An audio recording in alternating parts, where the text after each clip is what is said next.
Olá, ativista! Estamos hoje com mais um podcast, né, nesse 13 de maio. E vamos bater um papo hoje com Elizabeth, que é assistente social. Tudo bom, Elizabeth? Tudo bem, prazer imenso estar Olá! aqui. E com Ana Célia, que é professora e militante do Quilombo Raça e Classe. Tudo bom, Ana Célia? Tudo bem, Will.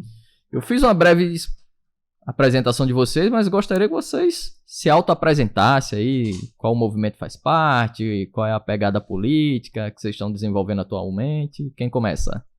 Por ordem alfabética, Ana Célia? Sou eu, né? Foi assim a vida toda na escola, né?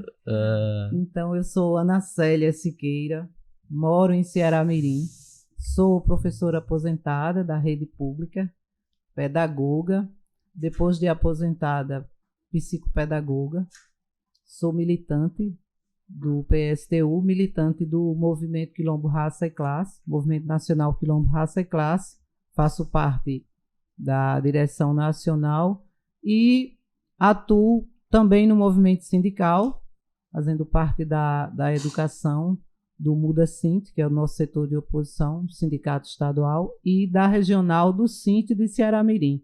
Então, tenho muito tempo de estrada como dirigente sindical, como militante do movimento negro, apoio também o movimento de mulheres e por aí afora, né, Will? Já participei de muito movimento, de muitas outras causas, mas atualmente eu tenho me identificado e tenho desenvolvido mais atividades como dirigente sindical e militante do movimento negro. Legal. Você, Elizabeth?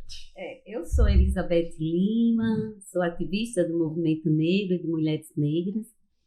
Integro a Ajagum Albirim, Organização de Mulheres Negras do Rio Grande do Norte, que faz parte da Articulação Nacional de Mulheres Negras, que é a AMNB, e a Rede de Mulheres Negras do Nordeste. No momento, estou aposentada, né? Sou funcionária pública e aproveitando esse momento de aposentadoria do trabalho, eu decidi fazer da continuidade a minha trajetória acadêmica, né? Terminei o mestrado em 2002, 22 anos depois, retorno à universidade e hoje sou doutoranda em antropologia social. Bacana. Então, adentrando aqui ao tema que a gente vai trazer hoje, né, que é o tema sobre a abolição da escravidão no Brasil. Esse ano faz 135 anos, né, da Lei Áurea. Uma lei, inclusive, ratica, né, tem 2 artigos apenas. E existe um questionamento, uma outra visão, né, dentro do movimento negro sobre essa questão da abolição. Eu queria saber, na opinião de vocês, né, o que foi esse processo da abolição, por que o movimento negro, né, questiona, né, a lei da Princesa Isabel. Elizabeth, você começa, tá Então, bom? tá Agora bom. só. Vai trocando. Tá bom. Eu faço aqui uma ressalva, né, para também dar um abraço aqui a Elizabeth e dar as boas-vindas. Nós somos colegas aqui de discussão desse tema, já nos encontramos em muitas bancadas por aí afora pela vida. Somos irmãs negras e somos também militantes de uma mesma bandeira, que é a bandeira do movimento negro. Com você agora, viu? É verdade. Eu tenho um maior... bate-papo aqui, viu, gente? Não é palestra plenária. Então, vamos aqui entrando na fala do outro. Não vai ter tempo. Você falou que ia ser alguém do Quilombo Raça e Classe que eu tinha. Mas aí eu não imagino tantos. E é um prazer imenso estar nessa mesa aqui, nesse bate-papo, nessa roda aqui de água, com quem vem construindo também, né, e a afirmação da nossa identidade negra, enquanto mulher, enquanto ativista, e só nós sabemos o quanto é prazeroso e, ao mesmo tempo, traz também dores, né? Vivemos numa sociedade brasileira, não diferente da América Latina e outros continentes, quando a gente coloca em evidência a questão racial. E como o tema é nessa trajetória, né, do que foi para nós do movimento negro, 13 de maio, essa é uma data que veementemente sem nenhum constrangimento. A organização que eu participo, que é a CONEM também, Coordenação Nacional de Entidades Negras, nós negamos essa data. Essa data nada significa para a população negra. Não podemos negar que ela existe oficialmente, porque na história oficial do Brasil essa data existe, mas ela não tem o significado que o Império Colonial, na época, depositou. Princesa Isabel não é nossa redentora. Nós costumamos dizer que foi uma abolição inacabada. O que significa isso? Que no momento que a Princesa Isabel assinou, o Estado colonial assinou essa lei, e em nenhum momento deu as condições reais de que essa população pudesse ser inclusa, né, em todas as políticas, digamos assim, né? Na educação, na saúde, no trabalho, muito pelo contrário. Esse mesmo segmento, com a Lei de Terra de 1850, que antecede a Lei 13 de maio de 1888, essa lei também só tinha 2 parágrafos que você, antes de iniciarmos aqui, você falou que a lei da abolição também só existia 2 parágrafos. Aí eu lembro que 2 artigos. 2 artigos. E eu lembro que a lei de terras, né, de 1850, ela também só tinha 2 artigos. Que a partir daquele momento, só quem possuía terra no Brasil era quem pudesse pagar. Quem era a população que trabalhava e não recebia salário? A população negra. Antes dessa lei, houve, por incentivo no período colonial, incentivo a doações de terra, com toda a infraestrutura. Por isso que existem hoje as colônias lá no sul do país, holandesa, né, e tantas outras, para que viesse para o Brasil e que aqui multiplicasse seus filhos. E com a população negra, desde sempre foi diferente. E desde sempre nós nos comportamos como diferentes, porque nós somos diferentes. Nos anos 70, mais precisamente 79, o nosso poeta, ativista, militante Silvério,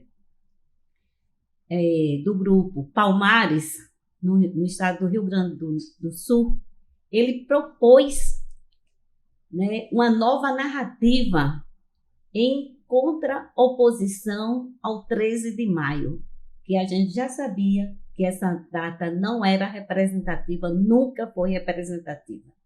E ele propôs o 20 de novembro, o Dia Nacional da Consciência Negra, lembrando aí muitos heróis e heroínas como Dandara, Cotirene, próprio Zumbi. E essa, sim, é a data que nos representa, essa data que nós nos legitimamos, né, e referendamos, porque essa foi uma conquista do movimento negro, talvez, né, desse grupo Palmares, mas especificamente é bom que a gente diga, né, e fale das atitudes da nossa atuação. E Silvério Oliveira, ele propôs essa nova narrativa de uma data de referência para a população negra, para o movimento negro, enfim, para a sociedade brasileira. Muito bacana. Nacélia, tem acordo com o que Elizabeth coloca? Okay. Acordo? Porque... Aproveita e agrega, já que não foi a Princesa Isabel o marco, né, na abolição da escravidão, agrega aí quem foram esses atores, né? Certo. Eu acho importante a gente trazer esse tema para a nossa conversa, porque trata-se de desmistificar a história, né? E a gente sabe que a história, oficialmente, ela não é contada por aqueles que produzem e produziram a riqueza. Então, ela tenta o tempo todo apagar esses autores. Então, essa história de que a princesa Isabel concedeu a liberdade aos negros, ela vai muito longe e ela é muito profunda. Eu já ouvi algumas piadas, inclusive. Hoje já não se faz mais. Talvez tenha um outro entendimento sobre essa data. Já, acho que em função dos questionamentos que se faz a cada ano. Mas antigamente, quando eu era bem moleca, eu vi inclusive as tais brincadeiras racistas, que alguém olhava para o negro e dizia assim: agradeça a princesa Isabel, senão você não estava aqui. Quer dizer, já uma forma de que temos uma dívida com ela, de que ela foi essa redentora, quando, na verdade, isso não procede, né? O nosso herói, aquele que nós identificamos como o representante de tantas lutas, é o Zumbi dos Palmares, a quem nós reverenciamos no dia 20 de novembro, que é tomado como Dia da Consciência Negra, porque tem toda uma referência de luta que é a nossa história. A história do povo negro é uma história de luta desde o momento da diáspora africana, daquela separação, até chegar no Brasil. E é tão interessante, e a gente tem que falar disso com tanto cuidado, porque o linguajar que é usado, todo ele vem carregado de uma história construída de forma diferente. Por exemplo, é muito comum a gente falar assim: a vinda dos negros. Os negros não vieram para cá. Vir dá uma ideia de uma atitude voluntária. Eles foram trazidos. Nós falamos em uma diáspora, em um povo que foi separado das suas origens, da sua identidade, de tudo que tinha, e obrigado a enfrentar uma viagem nos porões de navios, totalmente insalubres. Muitos não suportavam a viagem, morriam. Outros já se suicidavam, que já era uma atitude de negar aquela sujeição a que estavam submetidos.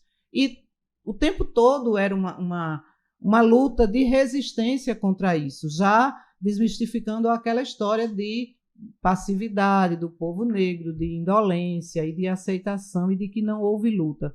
Então, durante muito tempo se contou uma história assim, de que era um povo passivo, era um povo que não lutou, a história toda. E a história se contava sempre vitimando esse povo a ponto de fazer a gente chorar nas escolas quando tinha debate sobre o tema. A gente não queria ouvir. Eu não queria me ouvir naquela história, porque era uma história que eu ficava triste. E demora muito tempo, acho que só mesmo lendo, estudando sobre a questão, a gente vai ver que a nossa história, a história do povo negro, é uma história de luta e de resistência. E quando nós falamos de escravidão, nós falamos de quase 4 séculos, foram mais de 3 séculos, quase 4, de expoliação, de genocídio, de extrema violência contra homens e mulheres. Mulheres que sequer tinham direito ao próprio corpo ou à própria vida. E aí a gente vai vendo as coisas, se em determinado momento a gente tem que fazer os recortes numa temática mais de gênero, esse mito da inferioridade feminina, da mulher sexo frágil, por exemplo. Muitos baluartes do movimento negro são mulheres, né? Exato. Dandara, então, Anastácia. E esse mito, primeiro, esse mito da fragilidade, essa história da fragilidade, ela cai por terra, porque na época do trabalho das lavouras, as mulheres iam para as lavouras igual aos homens. Então a mulher não era frágil a ponto de ser poupada do trabalho pesado. Ela sofria os castigos físicos, ela tinha o mesmo tipo de trabalho dos homens. Ela não era a mãe por excelência, que vai ser cantada e decantada agora no próximo domingo, porque ela não tinha sequer o direito de ter e de criar os seus filhos. Primeira coisa. A segunda coisa é que a história toda, até chegar nessa abolição da escravidão em 13 de maio de 1888, ela remonta 30 anos extremamente difíceis e extremamente sofríveis para o povo negro, porque aí a gente relembra os bancos da escola com aquelas leizinhas que a gente foi obrigado a estudar para fazer a prova. Não sei se a Elizabeth foi, né? Sim. A gente estudava as leis. Lei Eusébio de Queiroz, lei de sexagenário, lei do ventre livre. E aí a gente, até um tempo atrás, a gente dizia, mas então a libertação dos escravos, a abolição da escravatura, ela foi feita em fatias, ela foi feita aos poucos. Por que não fizeram tudo de uma vez? Porque cada lei dessa, nesses 30 anos que foram decorridos, ela atendia a uma necessidade daquele momento, uma necessidade econômica, uma necessidade do colonialismo. Então, a Lei Eusébio de Queiroz, ela pôs fim ao tráfico internacional de escravos, mas o tráfico dentro das terras brasileiras continuou, né? E até hoje. Aí vem o tráfico chamado interprovincial, naquelas províncias que hoje nós chamamos de estado, e entre regiões, onde a região sudeste acabou ficando muito mais rica, muito mais desenvolvida do que a região nordeste, que veio ter o seu momento de decadência. Então, isso tudo, nesses 30 anos, onde aconteceu Guerra do Paraguai, onde os negros deram a vida, né? Foi um genocídio violento, e mais um monte de coisa, né? Passando aqui rapidinho pelas leis, a lei do ventre livre dizia que os filhos de mulheres escravas não seriam mais escravos. Como assim? Se essa criança ia ser apartada da mãe, a criança que nasceu depois daquela data, ela não era mais escrava, mas ela ia viver ainda sob o domínio da Casa Branca, da Casa Grande. E mais ainda, né, os filhos dos estupros, aqueles filhos ilegítimos, né, que não tem nada a ver com romance, como os defensores do mito da democracia racial, como Casa Grande e Senzala, de Gilberto Freire, trazem para a gente.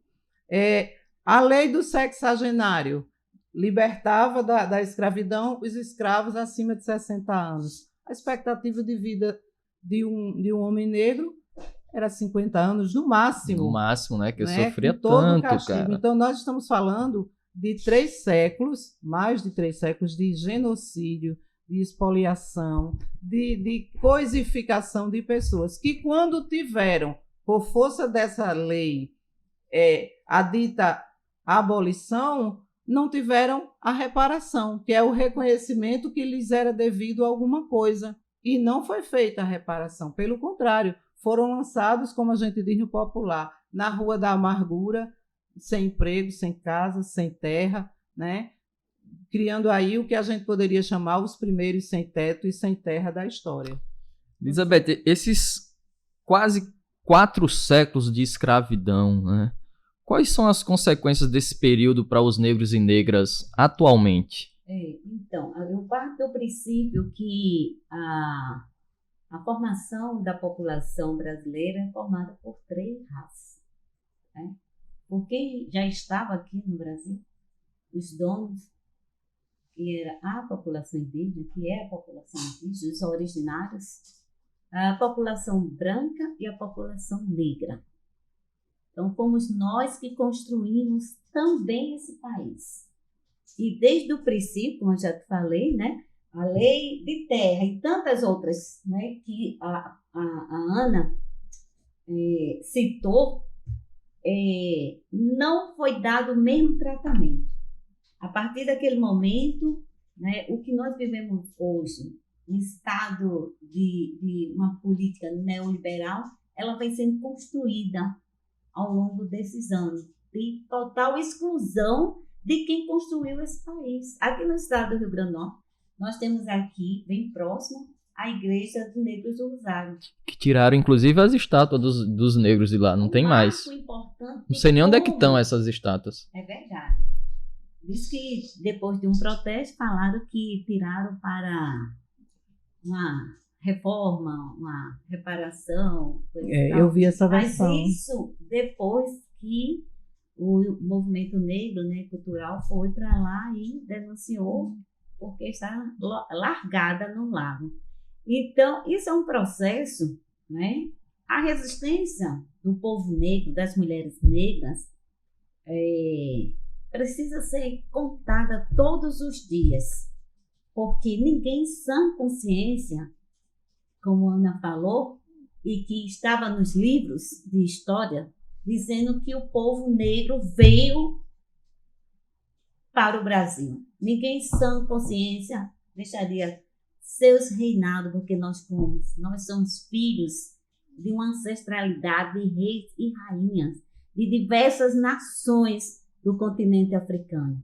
Então, ninguém, em sã consciência, viria se submeter-se a um processo de tortura, que foi o primeiro ato, né, de violação dos direitos humanos. Foi com a população originária, foi com a população negra desse país. E até o presente momento não tem dinheiro, não são cifras que venham fazer essa reparação, porque o que nós queremos é a parte que nos cabe neste espaço, nesse Estado. A parte que nossos ancestrais construíram e que nós hoje damos continuidade. Nós queremos equidade. E ela veio, está vindo de forma muito lenta, como foi a abolição. A abolição para nós não foi nada, né? Ela foi forçada com todas essas leis perante o processo industrial que está ocorrendo pelo mundo afora. O Brasil foi o último país a assinar a tal lei da abolição da escravatura, que de abolição não teve nada, né? E aí o movimento negro, né, a gente sabe com esse processo que Ana já traz, né, desses 30 anos e 45, né, nesse processo, a Frente Negra Brasileira, com Abdias do Nascimento, a partir desse momento, o movimento negro ele vem existindo desde o período colonial, quando disseram que não tinha como doar terra para a população negra, elas saíram daquele espaço, procuraram os locais mais distantes que ninguém queria, que é o que nós chamamos hoje dos quilombos, né, remanescentes de quilombos. Aqui no estado do Rio Grande do Norte, a historiografia, né, através do próprio Câmara Cascudo, que é uma pessoa conhecida internacionalmente, negava a existência e a continuidade da população negra aqui no estado do Rio Grande do Norte. Nos seus escritos, ele diz que havia apenas 4 agrupamentos negros ali na região de Canguaretama, Macaíba, e hoje nós temos mapeado mais de 60 quilombos em todas as regiões do estado. Nós temos aí 33 comunidades certificadas, quando ela se auto-reconhece como comunidade remanescente de quilombo. E olha que nunca foi fácil para a gente, né, com o que foi criado em torno do que significa ser negro no Brasil. Já ia falar isso, né? Deve dar um trabalho imenso fazer esse levantamento e convencer essas populações a se identificarem. Então, todo um processo, porque significa a autodeclaração, a autoafirmação de você pertencer. E quando a concepção ideológica eurocêntrica central do Brasil era negação, era o negativismo, era situações negativas em relação à população negra brasileira. Quando as mulheres, o movimento feminino, nos anos 80, digamos assim, colocou sua cara, saiu para a rua, quero direitos iguais, eu quero trabalhar. As nossas mulheres negras, lá no período colonial, já vendia quitutes, já trabalhava e comprava apoia para ela e para os seus. Então, a questão de ir para a rua, de trabalhar, nunca foi a nossa agenda. A nossa agenda é outra, totalmente diferente desse movimento feminino branco. Temos algo que nos une em alguns momentos, mas basicamente nossas agendas são diferenciadas. E quanto você busca por salário igual, nós não temos nem trabalho. É verdade. Nós não temos carteira assinada. 100 anos depois é que as mulheres trabalhadoras domésticas, agora, no século XIX, com muita luta, foi aprovada no Congresso para assinar a carteira. Todo mundo que trabalha quer assinar. E é raro ter uma empregada doméstica com carteira branca. Assinada, né? Branca, porque esses raro. lugares foram destinados como a sociedade quer que a gente se veja. Elas têm um modelo e nós contrariamos esse modelo. Brasil, gente, o Brasil trazendo para ilustrando o que você está dizendo aí, uma péssima ilustração, por sinal. O Brasil é um dos poucos, se não o único país que ainda conserva a estrutura do quartinho da empregada. Num serviço que a maioria é de mulheres negras, ainda se conserva esse tipo de coisa. Tem a casa e tem o quartinho da empregada, que tem ali a sua acomodação. Já está dizendo o nome, né? E eu vou te dar um exemplo. Para ver o quanto nós precisamos avançar, né? E a gente tem avançado, nós temos conquista, mas ela é fruto das nossas lutas. Nunca foram concessões. Nunca foram concessões. Que mesmo com a obrigatoriedade hoje da carteira assinada, são poucas ainda que tem, que reconhece e a própria, muitas vezes, por tudo que nós assimilamos e assimilamos bem, da mesma forma que a gente assimila bem, nós também temos esse poder de desconstruir. Esse país é nosso, tudo é nosso, tudo foi negado por igual. Então, nós lutamos muito pela equidade. Então, quando a Frente Negra Brasileira, entre outros, Clóvis Moura, a Sueli Carneiro, Ângela era parceira só, a Lélia Gonzalez, né? E o Abdias Nascimento, a Ruth de Souza, que vai para a rua e coloca as mesmas questões, espaço de poder também para nós. O Abdias, em 45, se lançou candidato. A história dele é bem bonita. A Ângela, a Lélia Gonzalez também, nos anos 70, né? E isso a gente vê que nos dias de hoje há uma necessidade ainda, sabe, de um pensamento muito pequeno, de não conseguir colocar na centralidade a questão do racismo, porque não são políticas econômicas, não são políticas sociais que vai dar conta dessas desigualdades, porque nós estamos ocupando ainda em pleno século, indo para o século XXI, já adentrando o século XXI, ainda na escolaridade, estamos no percentual menor, na inserção no trabalho, no trabalho, nas direções, nas chefias, nos departamentos. E aí a gente vê essa subrepresentação, considerando que é um trabalho digno, mas não ocupamos cargos de chefias, estamos muito mais no cafezinho, nos serviços gerais, e é isso que a gente quer romper. Nós não queremos isso para a nova geração, não é à toa, né? Essa revolução do black, das meninas, porque eu sou de uma geração, a mesma Diana, que quando ela disse que para mim era terrível chegar esse tal 13 de maio, eu não tinha consciência do que isso significava. Uhum. Eu só vim tomar consciência quando entrei na universidade, nos anos 80, mas eu cheguei lá com 17, 18 anos, mas desde os 7 anos, era terrível, eu não gostava. A própria comemoração da lei de maio, esconde toda a luta do movimento negro, né, pela sua libertação. Mas é a ideologia dominante, quando o Silvério coloca e diz, nós queremos uma data que nos representa, a data que enalteça a luta do povo pela sua libertação. Nós não fazemos nenhuma comemoração, não temos nenhum motivo para comemorar. Não é à toa que logo após a promulgação da lei, né, os documentos foram queimados, os documentos oficiais. O próprio Rui, né? O Rui Barbosa. Só para quando passar aqui para a Ana, dizer que o 13 de maio, para mim, era péssimo. Eu estudava ali, Bom Samaritano, nas quintas, eu pequena. E aí, eu lembro eu já não aguentava esse negócio treinando.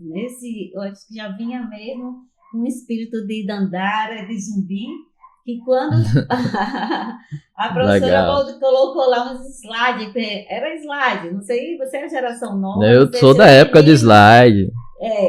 Era um slide que apareceu uma menininha assim, linda, né? 2 totó, que mãe puxava, me arrumava, puxava os cabelos, eu ficava assim, e eu ia toda arrumadinha, a sala toda, quando o menino, olha ela, é o dia dela, sala toda, e eu fiquei arrasado. Agora. Quando terminou a aula, eu dei um empurrão nesse menino. E a calçada era alta, nunca mais eu voltei para a escola. Mãe já me botou em outra, mas eu acho que ali era o espírito mesmo de Zumbi, de Dandara, dessa coisa, ser uma criança e você ser chacoalhada lá,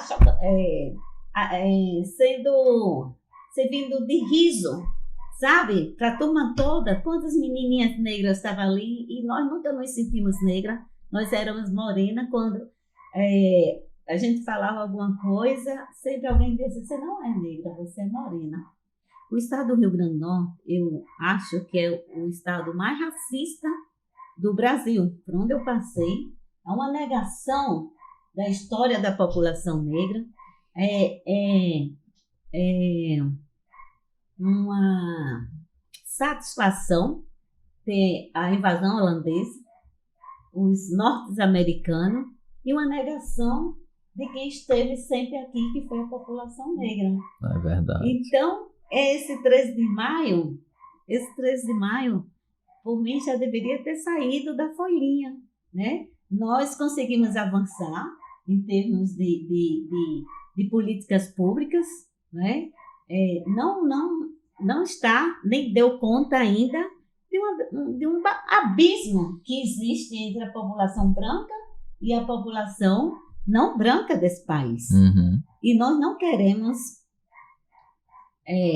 da forma que a população branca acha que a gente tem que ser. É surpresa quando uma menina passa, uma pessoa negra, um menino negro, que passa em medicina. Não sei se vocês observam, vai os canais de televisão. É verdem, né? Da matéria, da artigo. Da matéria, mostra o lugarzinho, o quarto é uma comoção. O lugarzinho onde mora, sabe? E é tão natural para a população branca ocupar 100% das vagas de medicina. E quando um consegue adentrar, é um espetáculo, sabe? De comunicação. E isso a gente percebe, né? Todos os dias essas desigualdades. Então, Princesa Isabel, ela volta lá para Portugal, porque no Brasil não surtiu efeito a assinatura dela. Deixa eu contar aqui uma experiência de vida que eu tive. O IBGE, que finalizou agora, eu não trabalhei no retrasado, no censo demográfico, né? Uma das coisas que muito me chamava a atenção, eu fui para a zona periférica, na zona norte, bairro Grã-Moré, fazer as perguntas. E como todo bairro, você tem uma parte do bairro que é mais periférica do que a própria periferia, né? Ali. Então fui para essa região. Existia uma pergunta que era sobre a renda per capita familiar. Existia muita dificuldade em a turma responder, que dizia assim, eu vou perder o Bolsa Família? Sabe? E a outra pergunta que tinha muita dificuldade em o pessoal responder, e majoritariamente mulheres negras, porque os homens saíam para trabalhar, elas estavam em casa, né, cuidando dos filhos. A outra pergunta era, você se reivindica branco, negro, pardo ou indígena? Só tinha essas perguntas. Não tem moreno, não? Você via que a pessoa era negra, mas você não... Eu não podia induzir, dizer assim, você é negra, que é autodeclaração, né? A turma colocava pardo, mas não colocava negro. Pedia, tem moreno claro, moreno jambo, não sei o quê. Queria que vocês discernissem sobre isso, porque tem relação entre a escravidão, o capitalismo e o racismo. E aqui está a serviço de quê? Essa ideologia e essa autodeclaração, né, enquanto povo negro. Certo. Eu estava aqui pensando sobre isso, porque não sei se eu poderia perguntar para ela. Pode, se eu entendi tá. alguma coisa que a Elizabeth falou sobre questão econômica. Lembra que você falou sobre, né? Então, para nós tem toda a relação, se a gente entender, e esse é o objetivo, né? Que essa escravidão ela esteve a serviço dos lucros do capitalismo. Esteve e até hoje está. A escravidão escancarada, né, que a gente falou há pouco, desses quase 4 séculos, e até hoje. A escravidão, que de vez em quando estão estourando por ali, né, umas fazendas com trabalhos análogos à escravidão. Só um parênteses, Ana. Quinta-feira, eu até anotei aqui pra gente comentar, mas pode ficar lá pro final só pra ver. Em Rondônia, resgataram um adolescente que estava trabalhando em sistema análogo à escravidão num garimpo ilegal em Rondônia. Então, a escravidão ela ainda está muito presente, né? Sim, tá. Então, mais uma vez, mais uma para a gente dizer que não foi abolida, como se diz por aí, né, na história oficial. E fruto de todo esse processo, o resquício desse processo, porém não é só isso, a gente vive esse racismo, né, que a Elizabeth relata, que eu vivi, quantos de nós vivemos, né? Eu fui tratada durante muito tempo como uma morena. E ainda tinha mais, viu? A moreninha, que é aquela moreninha, que é legalzinha, que é inteligente, bonitinha. Que é educadinha, bonitinha, jeitosinha, sei lá quantosinhas aí. Acredito que todos vocês conhecem aquele vídeo, assim, eu sou apaixonada, eu me emociono sempre que eu vejo, da Vitória Santa Cruz, Gritaram-me Negra. Uhum. E num dado momento ela diz que aqueles que para serem educados, para serem gentis, chamam-me de morena, para não chamar negra, chamam morena. Então, durante muito tempo eu fui chamada de morena e eu achava que eu não sofria racismo, porque eu era morena, então o racismo, quem sofria quem era negra. Quando eu lembro assim fortemente, chegar na casa de uma pessoa e num bairro aqui de Natal, um bairro que só moravam pessoas ricas, e o vizinho abriu a janela e me viu chamando e disse assim, ela não está não, quer deixar algum recado? Você é a moça que veio trabalhar na casa dela? Sendo que eu era visita, né? Alguns casos, na própria vida, no dia a dia da gente, na própria história afetiva da gente, dos relacionamentos, né? Entre os homens, inclusive os homens negros também, os homens da nossa classe, essa diferenciação que existe. E a gente vai vendo e vai entendendo tudo isso. E você fez uma pergunta, eu queria só voltar um pouquinho sobre o resultado, as consequências desse período. Eu tenho muito nítido para mim essa coisificação dos corpos negros até hoje, esse desvalor, essa desvalorização da vida negra, né? Porque olha só, se a mulher... Ou a sexualização do corpo negro. Exato. Né? Quando eu falo objetificação, mulher negra, coisificação, tem a ver com carnaval, isso. a Globo bota ali como...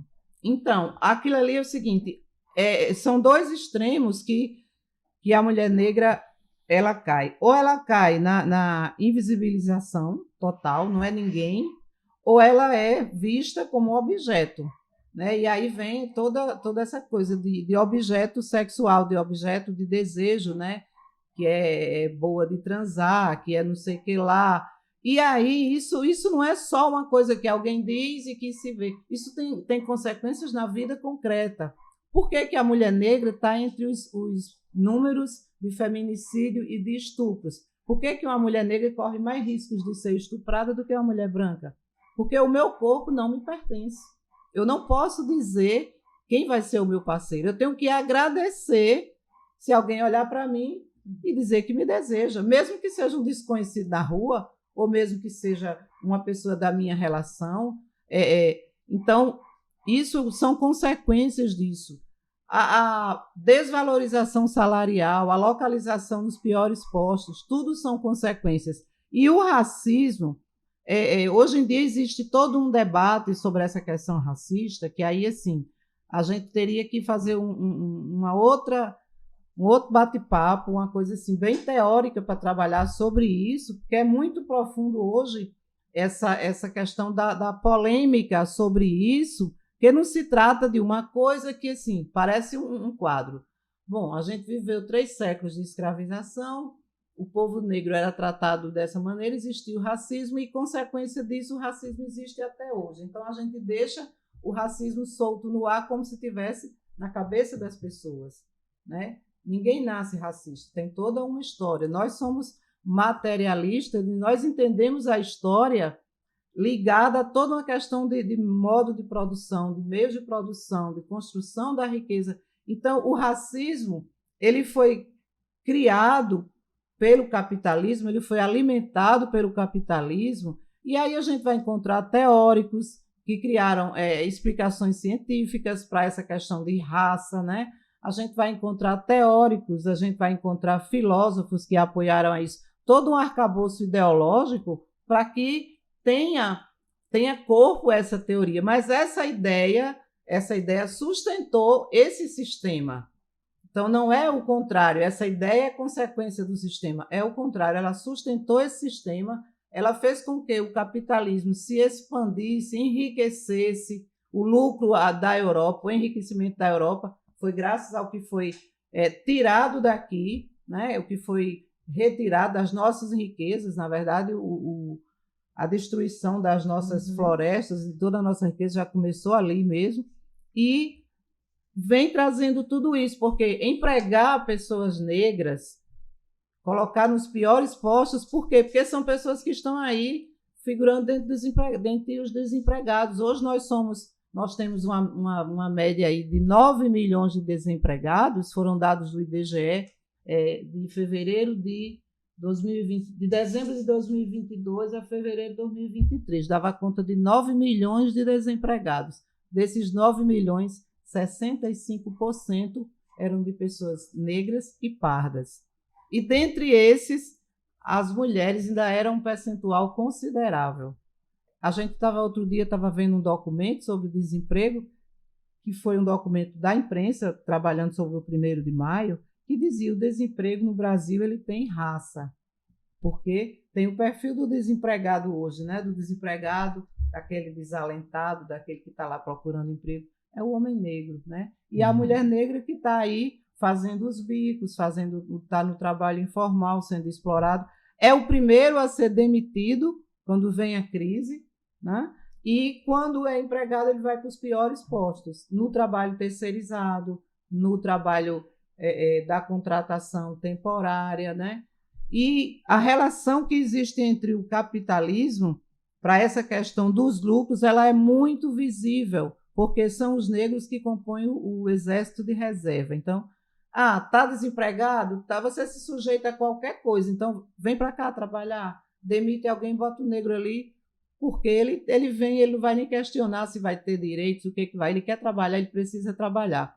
Existe isso, é muito forte, essa exploração desse corpo que vai produzir riqueza, que não tem direito nenhum, né? Eu ia dizer direito a ter direito, mas é redundante, não tem direito algum, se quer questionar. Então, isso é uma exploração que vai estar a serviço de alguém. E aí, quando as empresas, a gente vê hoje, né? Com esses movimentos que cresceram aí, esses movimentos depois da morte do George Floyd nos Estados Unidos, aqui mesmo no Brasil, com os casos Carrefour e tantas outras empresas comerciais que têm praticado racismo assim, escancaradamente, quando acontece, essas mesmas empresas que exploram a mão de obra e que são responsáveis pela violência, aí dão uma declaração dizendo, não, mas porque no Brasil o racismo é estrutural, o racismo existe, como se dissesse assim, a gente não pode fazer nada, está aqui e a gente passa de baixo, é contaminado. Então, segue aumentando os lucros e matando o nosso povo, como se as duas coisas não tivessem relação. E aí Ana, sobre esse negócio que você falou aí do racismo estrutural, teve uma polêmica recente entre o Muniz Sodré, né, que é o autor do livro lá, e o Silvio Almeida, né, que é o ministro dos Direitos Humanos. Queria que vocês explicassem o que é esse racismo estrutural e qual a opinião de vocês sobre essa ideia. Então, primeiro, acho que essa fala que a Ana fez, a gente tem que levar em consideração e há uma naturalização do racismo no Brasil, como nenhum outro país.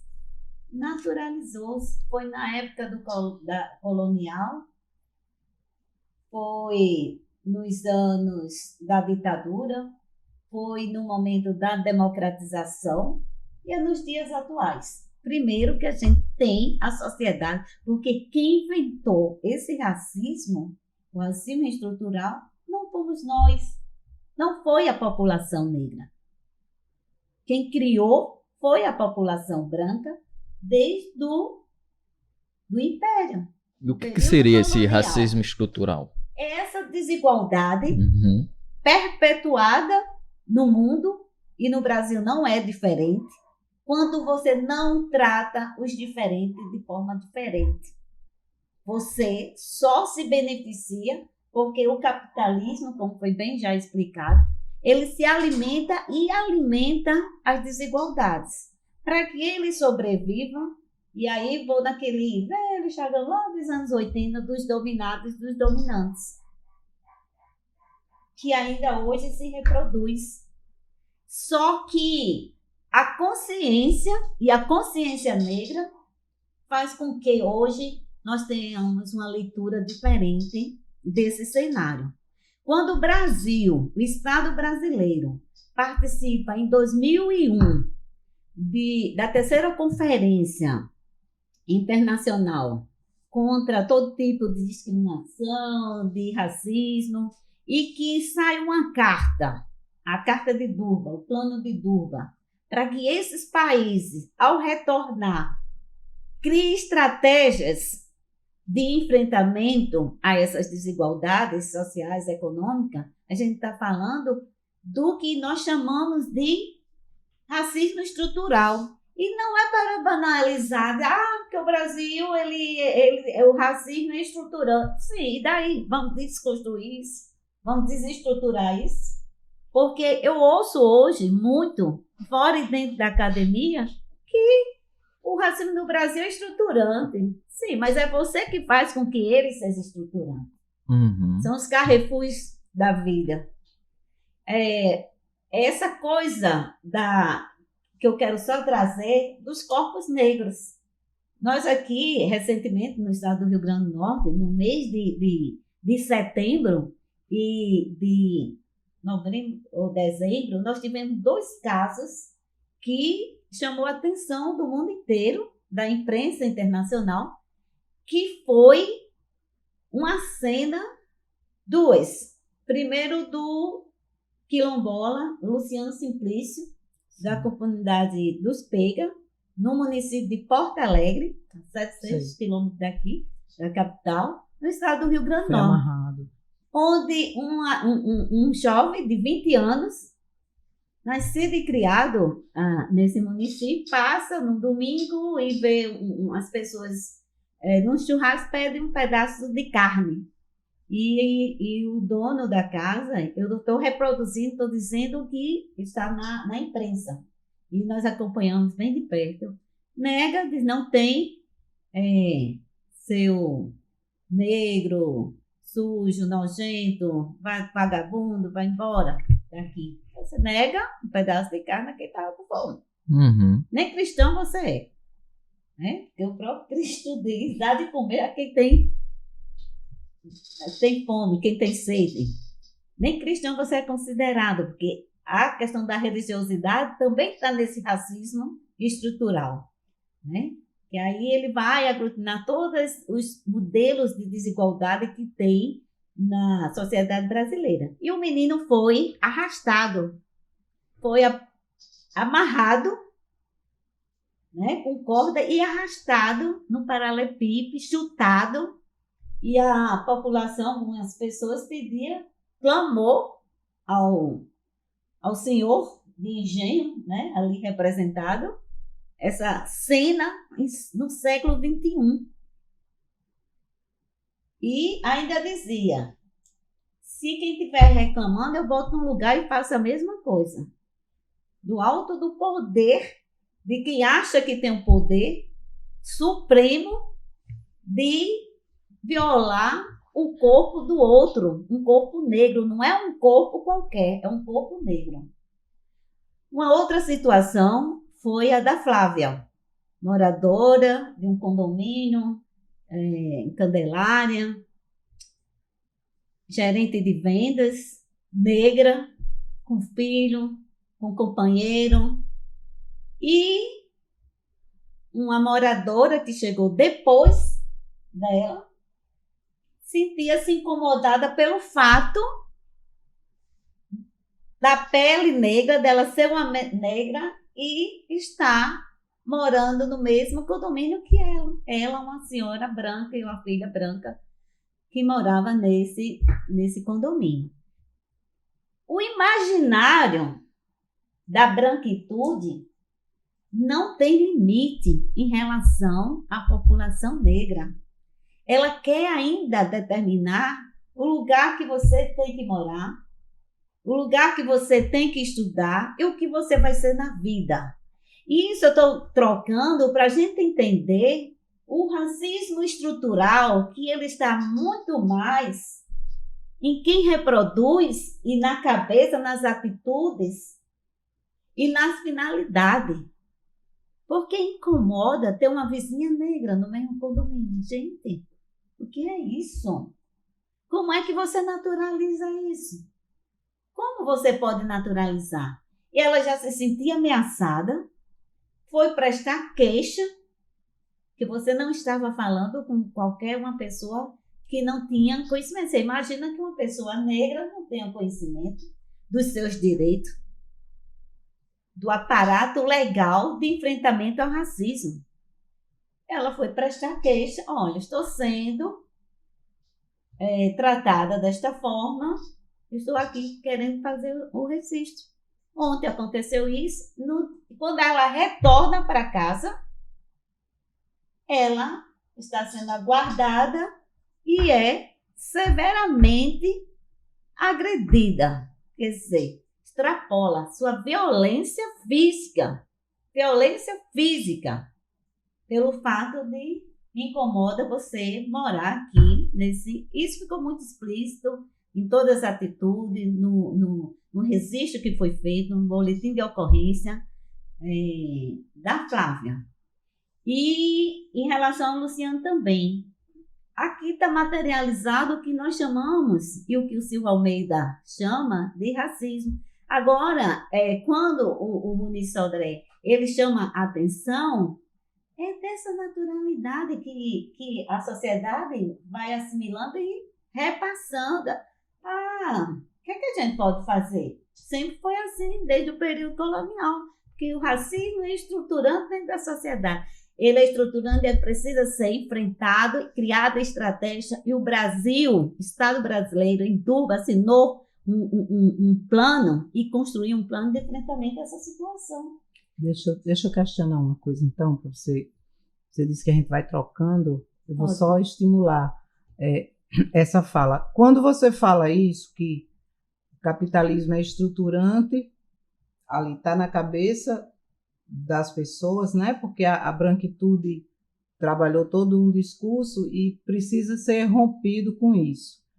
Então, assim, não lhe parece que a gente está falando de algo, assim, algo abstrato demais, que é uma herança que vem e simplesmente as pessoas involuntariamente praticam esses atos porque existe, porque está ali, e que o capitalismo não ganhou e não ganha com isso, com aquela ideia lá atrás que dizia que nós negros não tínhamos alma, por exemplo, que nós negros, quando a mulher vai parir, que na maternidade ela não recebe a mesma quantidade de anestésico, a mulher negra, que uma mulher branca, porque alguém disse que a mulher negra ela é mais resistente à dor. Então, esse tipo de coisa não tem um sentido? Então, dentro do sistema econômico que eu tô o pensamento colonial, ele sempre vai estar recriando, como foi no período colonial, quando foi no período da ditadura, na redemocratização nos dias de hoje. Ele nunca vai permitir, ele não quer essa equidade. ele vai querer sempre alguém para servir de escravo, né? E é essa reprodução. Então, naturalizar que o Brasil, desde sempre, tratou a população negra, a população indígena dessa forma, os filhos daquele período continuam com esse pensamento e reproduzem da mesma forma. Hoje, num arcabouço e numa conjuntura, mas o racismo é nas mesmas proporções. Então, no século XXI, você não se permitir ter uma vizinha negra. Não se permitir, porque Flávia não pediu para, ei, eu posso morar aqui? Nem nós vamos fazer isso. Nós não baixamos cabeça para ninguém. Porque os nossos ancestrais deram a sua vida. Nós estamos hoje aqui falando, né? E vocês estão receptivos, nos convidando, porque foram outros que fizeram o caminho para que a gente entendesse que faz-se necessário dizer que nós não aceitamos em nenhum momento esses pensamentos coloniais em pleno século. Tem que ter reparação. Se o Luciano Simplício ganhou na justiça, o dinheiro tem que ir para ele, para dar condições de fazer tratamento psicológico, de alfabetizá-lo, de profissionalizar essa criatura. Ele já recebeu esse dinheiro? Está indo para outros lugares. E é por isso que eu estou falando aqui. Vai ser toda uma guerra. Eu quero, e o movimento entende, quem sofreu racismo foi o corpo negro de Luciano Simplício. E ele precisa de tratamento para enfrentar essa situação. Ele já vivia numa condição precária, diferente do seu agressor, e essa reparação financeira tem que ser investida nele, é para ele, é dele, porque foi ele que viveu esse sofrimento. Apesar desse caso aí ter tido esse desfecho, e o racismo já ser tipificado como crime aqui no Brasil, por que é tão difícil ainda combatê-lo, na avaliação de vocês? A população branca é quem está em todos os lugares de decisões. Somos poucos ainda, como juiz, como juíza. Mas a lei existe e ela tem que ir. Não nos esqueçamos que normalmente quando ocorre um caso que chega na justiça, transforma-se, né, em injúria racial e ainda trata que a injúria racial é mais leve. E aí, hoje já tem uma outra legislação sobre isso, mas me parece que ainda está prevalecendo a antiga, que era exatamente isso, trocava e ao invés de racismo, primeiro era tipificado como injúria racial. Quando a gente fala da Lei 10.639 a 11.645, que é a Educação das Relações Raciais, a primeira de 2003 e a segunda de 2008, e a Lei Caló, né? Ela parece que não chegaram a essas instituições. Você vai na delegacia, se ele não vai acompanhado de alguém do movimento ou com um advogado, o agente diz, nós estamos tão ocupados, está vendo tantas coisas mais de relevância. Isso aqui não foi, né, uma briga de vizinho? Vocês não podem se entender? É o Estado que está falando. É o Estado que está falando, não é José ou Maria. É o Estado que está falando. É o Estado que está utilizando-se do que a gente chama do racismo estrutural.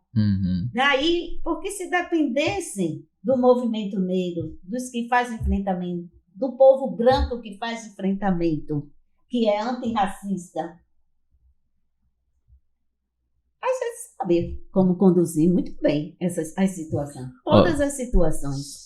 Quando você citou aí a questão do Estado, a gente não pode passar esse debate sem tocar no que foi o governo desastroso de Bolsonaro. Governo tipicamente racista.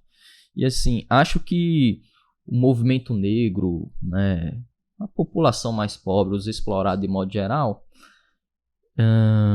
deram a resposta, né? Derrotamos Bolsonaro nas urnas, apesar de ter uma ultradireita hoje organizada na oposição ao governo federal, né? E houve uma expectativa muito grande, ainda existe uma expectativa muito grande de mudança, de todo aquele atraso que foi obtido nesses últimos 4 anos, né, de governo. E aí a gente vê o plano orçamentário desse ano e o Ministério de Igualdade Racial, né, teve o maior investimento de todos os últimos governos. Mas mesmo com essa matéria assim, que é muito bom, ele só bate 91 milhões. Das pastas do governo é a que recebeu menos investimento. A segunda é a de mulheres, com 133 milhões. Eu não acho que é um pouco contraditório um governo dos trabalhadores assim, para poder enfrentar de fato esse atraso que foi, que não foi só de políticas, foi também ideológico. Elementos que estavam na sombra agora surgem, né? Dizendo abertamente que é racista, que é xenofóbico, que é tudo isso aí. Como é que vocês estão encarando, né, essa atual conjuntura? Diante de enfrentar uma outra direita organizada que está na oposição e as políticas públicas ou o governo em disputa ou não existe, como é que o movimento negro encara isso? Tá. Primeiro que eu acho muito preocupante, eu vou usar a expressão preocupante, hoje em dia, não quando, por exemplo, a Elizabeth faz essa explanação aqui dela, mas se tornou meio que lugar comum as pessoas falarem desse racismo estrutural, sem nenhuma associação com a conjuntura econômica, com o contexto econômico, político, social, nada disso.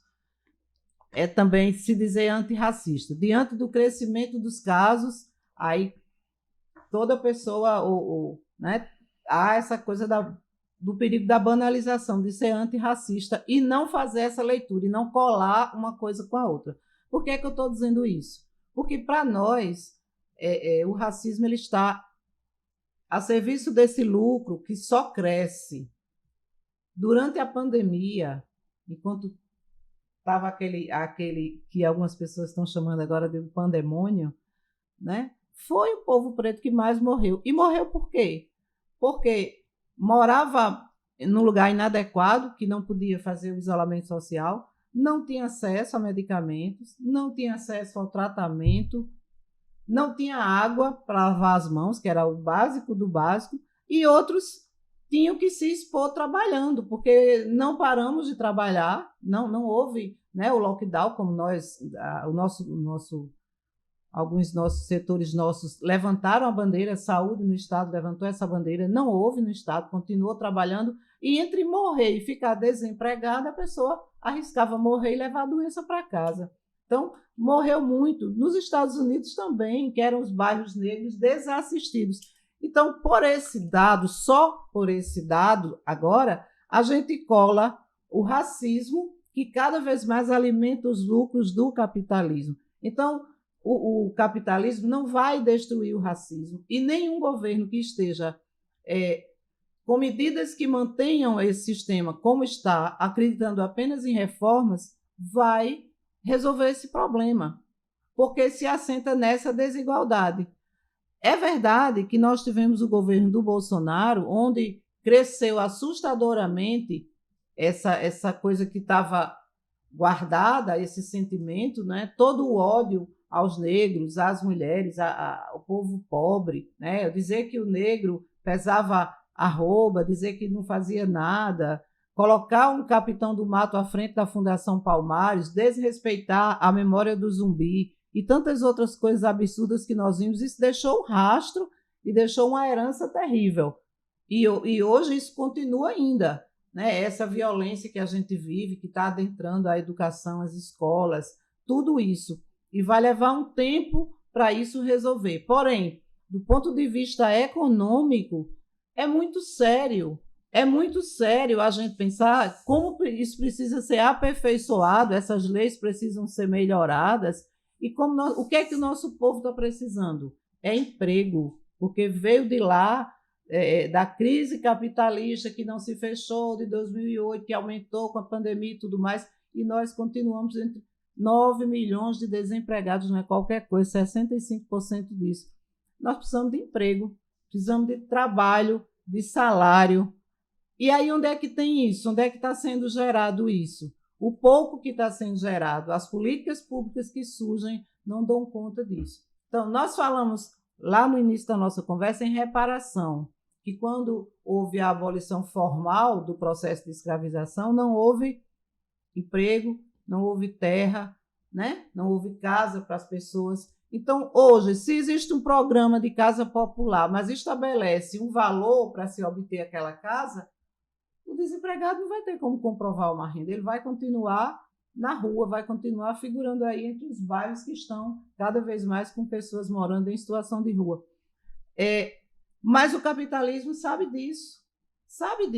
Então, não coloca transporte nos bairros periféricos, porque a negrada está lá, como diz o nosso colega, né? Tem um amigo que ele só fala assim, eu acho muito engraçado. Não coloca transporte, não coloca... A gente soube essa semana, foi divulgada uma pesquisa, que nas favelas, nos bairros mais distantes, periféricos, a população está morrendo de câncer por falta de assistência médica, dos cuidados que deveria ter pós-diagnóstico. Não tem tratamento. Então, é genocídio. Nós continuamos sofrendo um genocídio. E aí, você toca na questão do governo atual. Eu estava olhando para uma entrevista outro dia, aí tem programa Aquilomba Brasil. A gente já gosta de saber, não vamos negar, seria hipocrisia dizer que a gente não se anima, né, em saber que está sendo criado um programa que está olhando para essa questão da terra, que foi negada durante 4 anos, que vai ter a possibilidade do pessoal ter terra, ter infraestrutura, porque não basta ter a terra, tem que ter a infraestrutura, que vai ter condições de estar ali, ter o acesso à terra e tal. Mas, com um orçamento pequeno, a gente sabe que vai acontecer como aconteceu durante o governo dos 13 anos do governo do PT, que dizia, vamos assentar X com uma canetada, mas quando foi para o papel, quando o governo fez as contas, foi muito menos. Então, infelizmente, nós temos que dizer que um governo que tem um perfil popular e que tem uma grande expectativa sobre ele, ainda a gente não vê medidas de enfrentamento a esse sistema.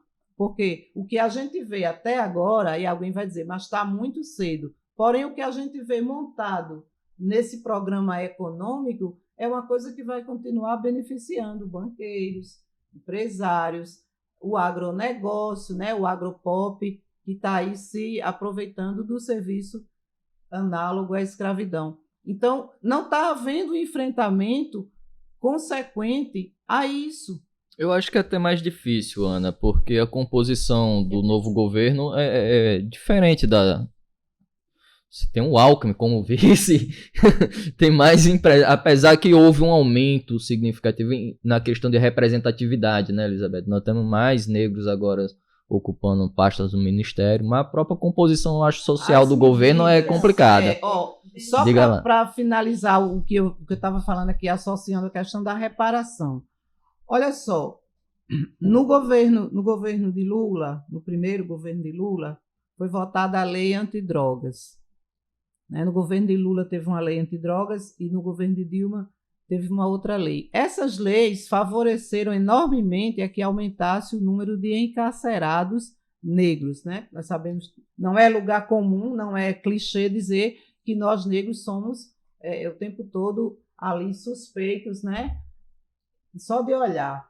Então, aumentou potencialmente o número concretamente, o número de pessoas negras encarceradas. Se essa lei fosse revogada agora nesse governo, uma lei que ele mesmo criou, governo é diferente, mas vamos falar agora na pessoa do presidente. Se fosse revogada, a mudança que daria nisso positivamente, na criação de emprego, as leis como terceirização, porque terceirização a gente sabe que quem está no serviço terceirizado também são os negros, as mulheres, os LGBTs, né? Todas essas pessoas que vêm historicamente sendo oprimidas. Então, é disso que a gente está falando. Se revoga essas medidas que foram aprovadas, né? Aquela chamada PEC do mal, aquela PEC do terror, né? de congelamento salarial e desinvestimento nos serviços, se tem uma melhora nesse tipo de coisa, a gente está falando da estrutura da vida das pessoas. Aí a gente veria um movimento no sentido contrário. Então, é isso que nós estamos dizendo que precisa ser feito. E na situação que está caminhando, né, nós sabemos que a perspectiva, a tendência é ela começar, a gente vê isso com preocupação. Para nós isso não vai acontecer, porque nós sabemos para onde vai esse governo, da maneira como ele está se organizando. Não é no sentido da gente ter bola de cristal e saber para onde ele vai, mas é no sentido dessa preocupação de quem está compondo o governo. E me perdoe, mas o povo preto não vai para a rua para pedir que baixe a taxa de juros. O povo negro não tem nem salário, não tem nem cartão de crédito. Elizabeth. Em relação ao que você coloca, eu quero lembrar e voltar à minha fala. Sim. Que em 2001, o Estado brasileiro estava presente nessa conferência internacional, onde todos os estados presentes saiu com compromisso de implementar o Plano de Durban. E na época era Fernando Henrique Cardoso, presidente do Brasil. E o que ele fez foi criar um grupo de valorização da saúde. Então, um grupo de estudo para tratar a questão de saúde, que é um abismo, né, entre as doenças hereditárias, as doenças inerentes à população negra e nenhum tratamento. São doenças específicas e a política geral ela não dá conta das especificidades. Não é à toa quando você coloca essa situação de câncer, porque o acesso às políticas públicas, acesso às instituições não acontece. O próprio mais simples dela, por exemplo, o tratamento da anemia, da anemia, né? falciforme. Anemia falciforme, então, que nós queremos mencionar. Na época, o que o presidente Fernando fez com essa determinação foi criar um grupo de estudo, né? Um grupo para além de estudo, mas para trabalhar a questão de saúde. Com a eleição de Lula, né, nós avançamos sim, e o que eu quero trazer foi no governo de Lula, na primeira gestão, que foi criada um organismo de enfrentamento às desigualdades raciais no Brasil, que o Estado brasileiro, em nenhum momento, criou, pensou, né? Já havia uma determinação de Durban, né? Não só para o Brasil, para todos os estados ali presentes. E a criação, você pode notar, e poucas pessoas sabem disso, a instalação, a criação da CPI, ela deu-se em março. Todos os ministérios, todos os ministros assumiram em janeiro. E havia uma... não é porque é esquerda. A esquerda é feita por pessoas brancas com pensamento eurocêntrico, capitalista. E quando pensa no socialismo, e a gente não vai esperar pelo socialismo para a mudança da situação da população negra. Então, houve resistência para criar um organismo, como acontece. O município de Natal não tem um organismo de enfrentamento às desigualdades, essas situações de saúde que acontecem. Criou-se que não chega, não apresentam a política do município de enfrentamento às desigualdades da população indígena, desaldeada, aos povos de matriz africana, a população negra. O município de Natal nem menciona esse tipo de coisa. Sabe? E nacionalmente não é muito diferente. Então, poucas pessoas sabem o que eu estou dizendo aqui. A CPI só foi criada em março, 23 de março. Uma data simbólica para a gente, coisa e tal. Mas só foi criada em março. Uhum. E eu fiz parte da primeira composição da CPI. Matilde Ribeiro ligava. Quero falar com o ministro tal. Quem é? É a secretária. da ministra Matilde. Tá bom, vou. Era própria. E quero uma agenda com você convencer os nossos da necessidade da centralização, da centralidade de enfrentamento. Qual é o recurso que seus ministérios vão alocar para o enfrentamento às questões de desigualdade étnico-racial no país? Por isso foi criado, em relação aos territórios quilombolas, o programa Brasil Quilombola. Um programa que era com recurso de cada ministério. O programa Luz para Todos, que poucas pessoas tinham energia. Então, a gente sabe que foram iniciativas, foram políticas que as pessoas tiveram pela primeira vez um bico de luz na sua casa. Isso massivamente eu acompanhei por aí, pelo Brasil afora, Nordeste afora, Norte do Brasil. E também a política de saúde da população negra, de atendimento. Até hoje, o estado do Rio Grande do Norte não avançou. Tem uma comunidade chamada Capoeiras aqui no município de Macaíba, 75 quilômetros daqui, da capital. Parte significativa da população está perdendo a visão. Cegueira noturna, no mais sentido, retinose pigmentar. E a gente precisa investigar. A gente não pode permitir que uma criança de 7, 8 anos já esteja com um grau muito avançado, que precisa tomar uma medicação que não tem no SUS para interromper. Por que no Estado não avançou? Tá? Porque há o que a gente chama, que está muito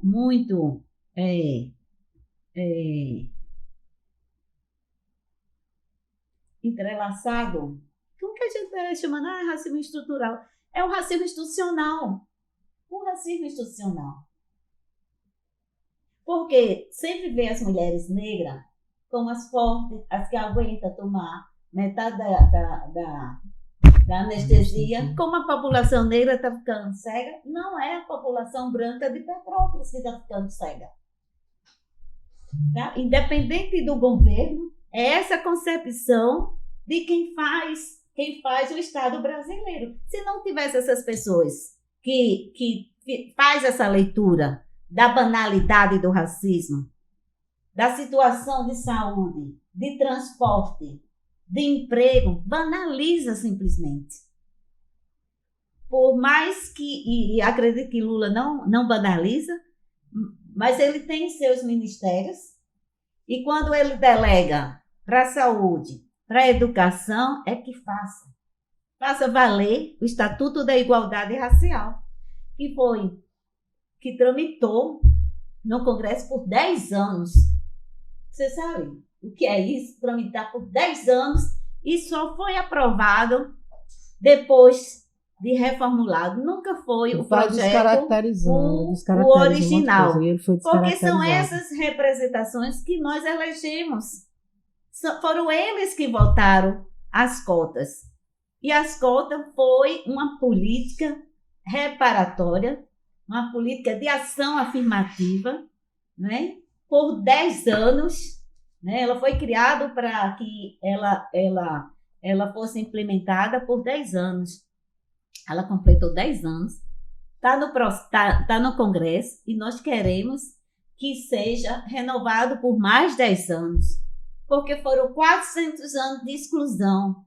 Foi lá no período colonial que não foi alfabetizado os nossos, porque se fosse naquele período, hoje a gente não estava correndo atrás de... Não é melhor institucionalizar do que ficar de 10 em 10 anos revisando? A gente quer que ela seja até superar as desigualdades de alfabetização, de escolaridade do povo brasileiro. Você tem um congresso que fomos nós que elegemos, e ele acha que é uma grande concessão ter um estatuto de igualdade racial para que a sociedade cumpra esse estatuto. Que as cotas era para tirar o lugar deles dentro da universidade. O pensamento da branquitude era esse. Eu não concordo, como hoje eles também não concordam. Eles também continuam não concordando. Quando o Bolsonaro assume O Brasil está dividido. Vem à tona novamente o pensamento colonial desse Brasil. Vem à tona. O Brasil está dividido. Eles nos olham com desprezo. Eles nos olham com ódio. Não é só desprezo. É pobre, é preto. É para viver assim, dessa forma. Por quê? Normalizou no pensamento dele. Nós precisamos girar essa chave e aí mudar isso, e não é só o movimento. É aí que a gente diz que é perigoso. Quem tem que virar a chave e o pensamento é eles, porque eu digo, quem inventou o racismo não fomos nós. Quem inventou foi você. Já como dizia Mandela, a força que faz você pensar e executar o racismo, você também tem essa mesma força para frear, para você mudar. Uhum. Então, a responsabilidade não é nossa, única e exclusivamente. A virada é você ter consciência que nós construímos esse país. Nós construímos esse país desde sempre. A fatia desse bolo, ela tem que ser dividida. População originária indígena, população branca e a população negra. Qual é o problema? Eu não vejo problema nenhum. Estou à disposição. Coloquei meus 30, 40 anos dentro desse movimento. E aí dele eu não saio. E digo, o problema não é nosso. O problema é seu. O problema é você que tem que resolver, abrir mão dos seus privilégios de branquitude. Porque quando você diz... Mas quem tem privilégio não dá de mão beijada, né? A gente tem que se organizar, ir pra cima, exigir, ir pra rua. A responsabilidade é sua, porque o papel nosso nós já fizemos. Não foram eles que fizeram. Tipo, a própria abolição a gente passou aqui o tempo todo conversando que não foi uma canetada. Teve muita luta, morte, organização de quilombo. Com certeza. O próprio Zumbi ser esquadrejado, cortado a cabeça, levado para Palmares. É assim, sabe? Só para concluir. Conclua, para eu colocar o meu parecer sobre isso. Não são concessões, não queremos concessões, queremos os direitos que nos assistem. Porque não é concessões, é sua responsabilidade abdicar dos privilégios que você inventou, que sua ancestralidade. Você está reproduzindo. Um jovem está reproduzindo o que a sua ancestralidade branca, colonial, fazia com as minhas ancestrais. Sabe? É um ciclo. Então, essa responsabilidade que tem que romper, nosso papel a gente já faz enquanto movimento, enquanto mulher, enquanto acadêmica, enquanto mãe. Olha, se os meus filhos diferentes da minha geração assumem a negritude e não aceita, não vem com esse olhar diferente. Olha para o outro lado, não olha para mim. E é assim. Agora, você dizer, mas eu coloco meu filho no Marista. Eu coloco meu filho no Marista. E aí, as vagas agora são poucas para medicina. Eu não coloco, e a mãe minha falando não coloca, porque não tem dinheiro para pagar. Porque não tem chofé para levar. Porque não tem, desde o seu ventre, uma gravidez muito bem assistida. Porque você não tem férias. Uma para ir para Disney, outra para a Europa, Estados Unidos. Essas são as condições favoráveis para você ir fazer medicina. E para fazer o atalho desses que não tem essas coisas, vamos ter sim. Porque essa universidade que você estuda, que você quer que o seu filho estude, somos nós que pagamos também. Somos nós que pagamos.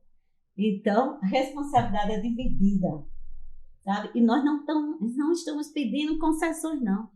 São os nossos direitos para a próxima geração. Não foi fácil a nossa juventude, nós mesmos assumimos a nossa negritude, porque sempre nos disseram que era morena. Na hora que você contrariava, era uma negrinha exibida, uma negrinha safada. Era assim. E aí deixava de ser aquela faceira. A Elizabeth é uma morena muito faceira. Faceira. Você tem um colo muito bonito. Era sempre algumas coisas assim. Mas na hora que eu discordava, só quer ser as pregas de Quelé. Não sabe nem quem era. Empurrava o menino lá na escola, da calçada. Não sabia nem quem era Quelé. Quelé era uma mulher negra, escravizada de Mossoró, toda potente, e aí diz, ó, só quer ser as pregas que ela é. Não chega nem a ser, porque era uma escrava, era uma escravizada, era uma rainha. Era uma rainha. Então, é essa situação, não é o partido que vai dar conta, não tem. O partido não vai dar conta, não é o PT, não é o PSTU, não é o PSOL, não é os partidos de esquerda, porque as suas direções, na sua maioria, são pessoas eurocêntricas. Olha só para o seu umbigo e não coloca na centralidade a divisão do poder. É poder que nós queremos. É poder que nós queremos. Não são migalhas. Não são migalhas. É isso que nós lutamos. Né? Agora você lute para entender o que você faz para a população negra desse estado, desse país e para o mundo, para os povos originários, para o povo LGBTQI+. E nós não somos coitadinhos, nem vivemos de mimimi. Da luta e do enfrentamento a esse racismo que você criou. Não fomos nós que criamos o racismo, Ana, e todos aqui.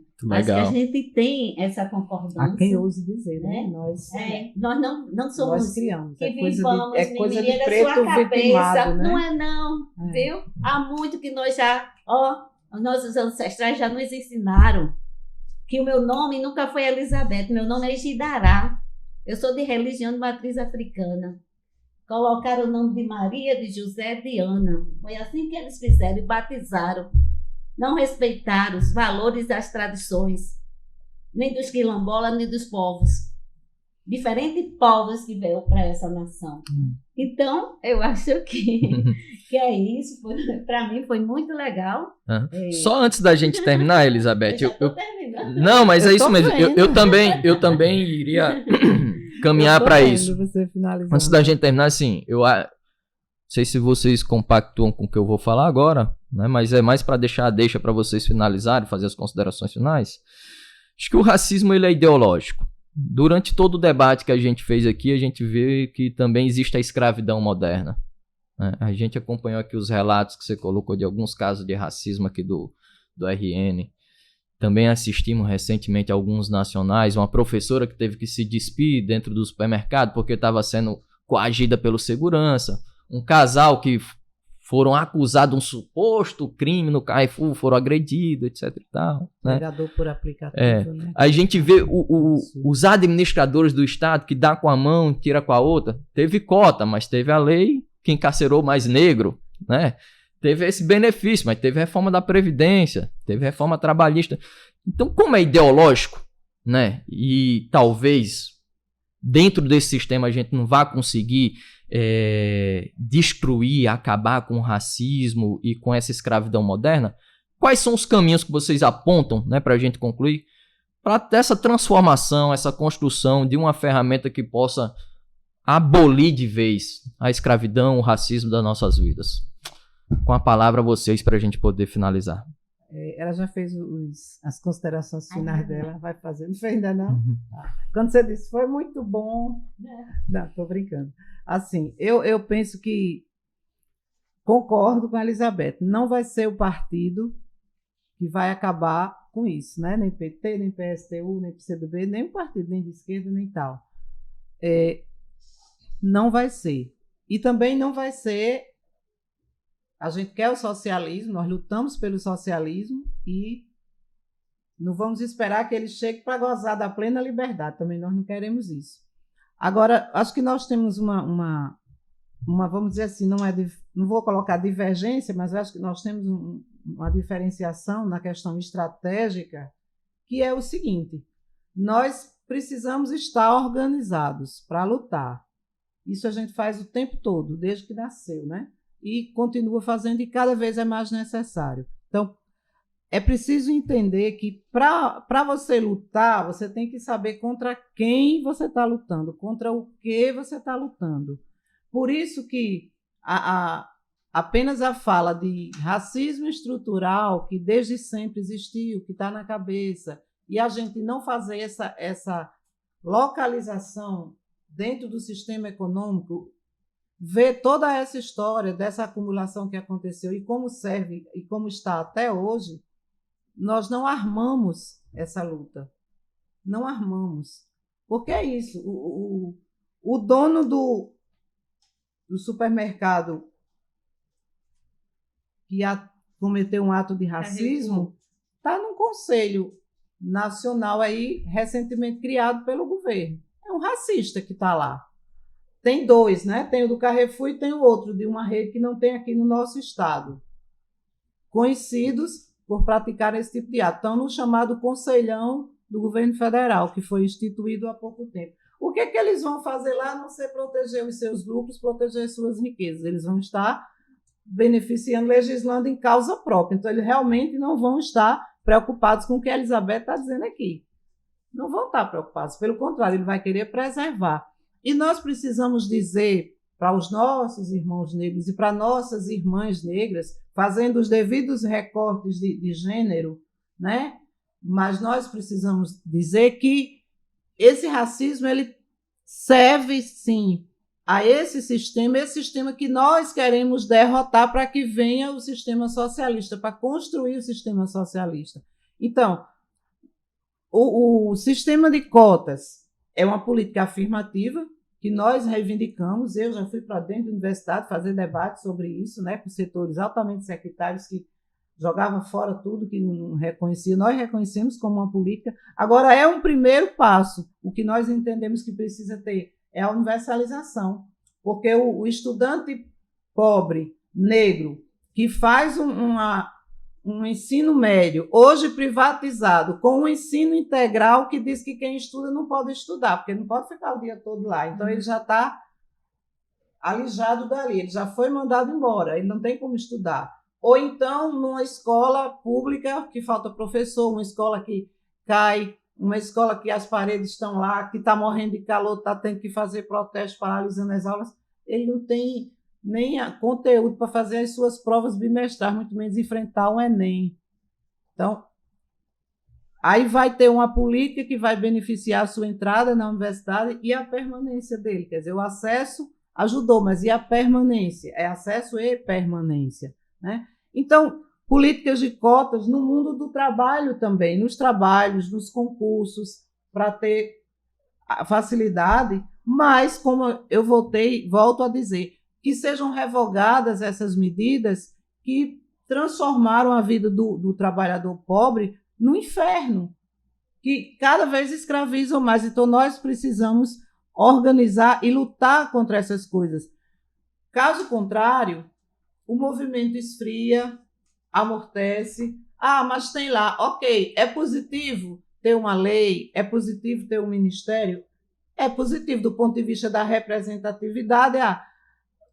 Quando eu lembro representatividade, quando eu falo representatividade, eu lembro de quando eu fui candidata a primeira vez, em 2002, pelo partido, candidata a senadora, eu passei também por um processo, aquilo lá me trouxe muitas coisas de enfrentar isso e também de me reconhecer como pessoa que podia estar ali. Então, aquilo ali trouxe muitas coisas para a minha família, ver nos panfletos assim, mulher, eu lembro demais disso, mulher, trabalhadora, professora e negra. A minha família protestava contra aquilo ali. Minha filha, não diga isso não, negra, você não é negra. Isso vai ser ruim para você. Minha mãe dizia, minha filha não é negra, porque até hoje, se alguém disser que eu sou negra perto dela, ela não vai gostar. Então, é essa referência. E eu andar na rua e as pessoas dizerem assim, poxa vida, eu gostei de ver você na televisão, no debate, você lá com o seu cabelo, com o seu black, seu natural, sem escova, sem a prancha, sem não sei o quê, né? E a gente diz que não pode ser uma escravização tirar as nossas companheiras da escravidão, da prancha para o black, mas também não pode ser uma obrigação que todo mundo tem que ter black, cada um é livre para usar o seu cabelo como bem quer. Mas a representatividade no sentido de dizer, eu posso estar lá. Agora, existir no governo uma secretaria, um ministério, ter uma lei no papel, ter uma coisa para celebrar a data, para ir para o jornal, fazer um discurso e tal, beleza. Mas vamos concretizar isso, vamos transformar isso em ações. Isso tem que ser exigido pelo povo, o povo negro. E aí a gente fica muito à vontade para dizer o seguinte: nós somos daqueles e daquelas que queremos a unidade, queremos ter um olhar para as necessidades específicas, mas nós precisamos, esse processo que vai levar a uma sociedade socialista, que nós chamamos de revolução, nós queremos construir com mulheres, com homens, com brancos, com não brancos, com indígenas, com LGBTs, com hétero, com homo, com quem vier da nossa classe. Porque também os preconceitos, como o racismo que a gente está falando aqui, eles nos dividem, eles nos enfraquecem. Quando eu cheguei numa campanha no hospital em Mossoró, que encontrei os trabalhadores nos fundos do hospital, porque estava havendo uma reforma e foi desativado o refeitório e só estava chegando comida. Eram trazidas de um restaurante, era trazida a refeição. Para os efetivos e para os terceirizados não tinha, eles que se virassem para comprar o almoço, e nesses terceirizados tinha a maioria de mulheres e a maioria de negros. Isso precisa ser transformado. A terceirização é uma praga na nossa vida. Então, essas leis que estão dando suporte a isso têm que ser revogadas. Então, o movimento precisa se fortalecer, precisa ter essa compreensão e a gente começar a chamar as coisas pelo nome e evitar esses atalhos, porque esses atalhos eles só fazem dividir e enfraquecer a nossa luta e esperar apenas as canetadas que venham lá do poder central. Então, nós queremos exigir esses direitos, não é concessão, não é pedir, não é mendigar. Agora, nós temos que exigir na rua com o povo organizado. E a gente só organiza o povo se tiver essa compreensão. Porque, por exemplo, nos sindicatos que se dirige, os negros não estão organizados. Nem na direção. Né? Exatamente, nem nas direções. E nós temos que fazer esse debate lá e chamar para fortalecer. A plenária me chama para ir fazer. O grande desafio hoje é fortalecer o movimento, é trabalhar essa unidade e dizer que o enfrentamento se faz nas ruas e se faz exigindo essas bandeiras e não esperando por canetadas, por decretos, por medidas do governo, porque, infelizmente, os governos estão unidos para atacar os nossos direitos. Ok, Ana. Elizabeth. Então, como eu falei, né, de algumas ações do governo de Lula, do governo de Dilma, todas essas canetadas foram fruto das demandas do movimento negro. Não foi Lula que tomou a iniciativa de vou criar a Secretaria Especial de Política de Promoção da Igualdade Racial com estátua de ministério. Não. Foi muito diálogo, muita pressão. Foi muita pressão e um governo que foi receptivo a saber qual é e vive, né? Viveu, sabe o que é isso. E primeira vez no Brasil se tem um organismo de enfrentamento às desigualdades. Não atendeu e não atende, ele precisa estar presente em cada município do estado do Rio Grande do Norte. Ele precisa estar em cada estado, em cada município desse país, no Distrito Federal. Para quê? Porque quem elabora as políticas não é o movimento. O movimento faz o controle social. Então, quem elabora, quem vai estar colocando na execução a política de atenção à saúde da população negra e quilombola do estado do Rio Grande do Norte não é o movimento, é a Secretaria Estadual, é as secretarias municipais, é o conselho dos secretários municipais, para entender o que a gente está dialogando aqui. A gente está falando para um universo institucional que nunca sentou comigo, com a Ana, contigo, nunca foi nessa sala para nos ouvir e saber que nós sabemos exatamente o que nós queremos. Nós não temos dificuldade nenhuma, porque a nossa vida inteira foi de muito pouco para sobreviver. E essa resistência que os nossos ancestrais e a população, porque nós sabemos onde tem que chegar, nos dá a oportunidade de estar lá, porque se tu for secretária de saúde do município, de qualquer município do Brasil ou secretária, tu sabe exatamente o que tu tem que fazer. Tu sabe o que tem que fazer. As pessoas que estão ocupando hoje, e esses espaços são espaços de poder, de decisão. o movimento precisa estar organizado. O que nós avançamos, né, sem dinheiro de transporte para vir para reuniões. Chega e diz assim, vim só com o dinheiro da vinda, não sabe nem se tu tem o teu para dar para ela, para voltar. É isso. E o gestor, ele vai com diária, ele vai com carro para reuniões. Então, há uma desigualdade de condições favoráveis de você implementar a política e você de fazer o controle social da política. É isso que a gente vive no dia a dia, é isso. Só que nós sabemos tudo isso.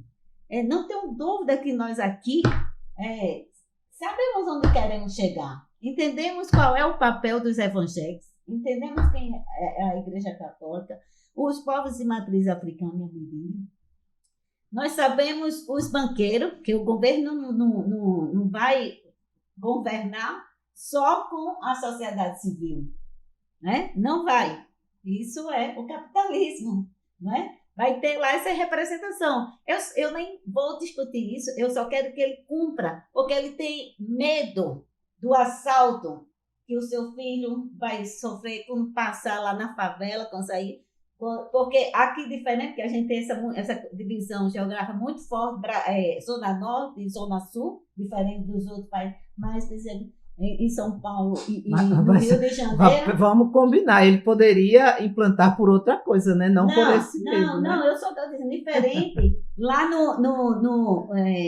por exemplo, eu quero lembrar aqui uma dessas lá do Rio, que é internacional. Ele, quando ele sai da garagem, está uma favela aqui em frente à casa dele. E aí, ele, como empresário, o que é que eu posso fazer para contribuir? Não é com aquela população, é para meu filho não sei, tá? Perdeu o seu carro, essas coisas. É a lógica do capitalismo. Então, eu não chego ali de bonzinho, vou investir na política de igualdade racial, na educação das relações étnico-raciais, sabe? Para esse povo subir. Aí eu nem vou discutir esse mundo deles, porque não é o meu. O meu eu estou dizendo, nós estamos preparadas. Nós estamos preparados. O movimento negro brasileiro está preparado. Tem consciência plena que o 13 de maio nada representou para nós. Que nós nos vemos em Zumbi dos Palmares, em Dandara, em Apotirene, em Ana, em Elizabeth, nas Marias Negras, nos homens negros que lutam todos os santos dias. Todos os santos dias. E com alegria, uma alegria de a gente ter conseguido se encontrar na identidade de ser negra com muito orgulho. A alegria é essa. De a gente saber que nós não somos, abolimos essa coisa de ser morena. Em alguns anos atrás, não muito longe. Mas foi agora, porque sempre nos disseram... Mas, mais uma vez, eu recorro à Vitória Santa Cruz, né? Quando diziam que ela era negra, e ela disse, por acaso sou negra? E eu me olhava e odiava minha pele, minha carne tostada. É porque eles colocaram e aí ela vai dizendo, nós assimilamos. Mas aí ela evolui, né? E a gente rompe com ela isso. Evolui quando ela entende. Nós rompemos o movimento negro, homens e mulheres, crianças, tá lá com seus tatozinhos, mãe faz isso aqui. É isso. E a questão da identidade de ser negro, do orgulho que a gente tem por quem construiu esse país. E saber dizer para... Ei, esse país é nosso também. Nós queremos equidade. Vocês falam tanto de equidade. É essa equidade que agora, século XXI, não dá mais para retroceder. E a gente sabe que o país está dividido. Que veio à tona na hora que Bolsonaro se coloca, né? Foi a voz de muitos que estavam atrás dele, que pensa como ele. Quando a gente pensa que avança, que a sociedade brasileira, em todas as áreas, compreendeu que a Igreja Católica, com seus ensinamentos, dizia que, olha, não pode, essa disparidade, vamos olhar, olha os desiguais, olha o povo de rua. Não é concessões, não é esmola que nós queremos, mas nós queremos política pública, nós pagamos para que ela seja efetiva. Nós queremos um programa de enfrentamento ao racismo institucional que faz com que muitas pessoas que estão nas mesas, na sua responsabilidade, não avancem. O nosso papel, enquanto movimento negro, com todas as dificuldades, quem é do movimento sabe, o movimento avança, recua, né? Mas são mais de 30 anos que muitas pessoas vêm aí construindo. A minha tese de doutorado é a reconstrução do movimento negro. Então, vou fazer essa viagem, né, revisitar, e aí encontrei, em 1982, o movimento negro contemporâneo, o Clóvis Moura, na universidade, na criação do Núcleo de Estudo Afro-Ameríndio, Afro-Brasileiro. Contribuição grande do Clóvis. E aí, é isso, né? Para que os nossos cada vez mais tenham orgulho de si, da população negra, das mulheres negras, do povo negro, dos que chamam a gente, né, para uma tarde, a gente passa aqui mais de 1 hora, com 1000 compromissos, mas que se dedica, se debruça, né, para a gente dizer mais uma vez, negação do 13 de maio e louvação ao 20 de novembro, o Dia Nacional da Consciência Negra. Pô, muito obrigado, Elizabeth, muito obrigado, Ana. Assim, foi muito massa esse papo que a gente teve aqui. Eu espero que vocês venham outras vezes para debater outros temas, certo? A Apoio de Comunicação também está aberto aqui para os movimentos que vocês precisarem aí da gente, né? E para você que nos assistem, comenta aí, já se inscreve no canal. Nosso próximo programa vai ser sobre a importância do cinema como arma de disputa ideológica e política, né? Já curte aí o canal que vai estar saindo na próxima semana. Gente, brigadão. Até a próxima. Eu que agradeço. Nós tchau, que tchau. agradecemos. Um abraço grande, né? E sempre na luta. Sempre. E um prazer imenso. Valeu.